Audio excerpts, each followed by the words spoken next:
name is Ayesha Usman and I am from class 7 Sapphire. Good morning to one and all here. Today I am here to share my views about importance of education. Education plays a very important role in one's life. It helps us to be successful and to be a better person. Education improves our knowledge, skills, confidence level and personality. It empowers us intellectually and helps us to deal with problems. In today's competitive world, good education has become a necessity. Higher education helps in getting a good job and position. Education also prepares people for different life experiences. It helps people to have a special status in society.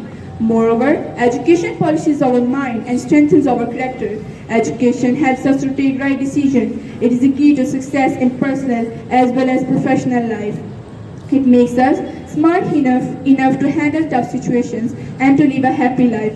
A person having good education becomes good citizens of the country. A country can progress well if its citizens are well educated. All in all, education is the process of acquiring knowledge which helps to be successful. There are many benefits of good education, like having a good career, improved self-confidence, and having a good status in society. Education helps to grow in life. It is the reason behind many successful people and nations. Above all, it helps in building a better society for the citizens of a nation. It helps to eliminate the darkness of ignorance and bring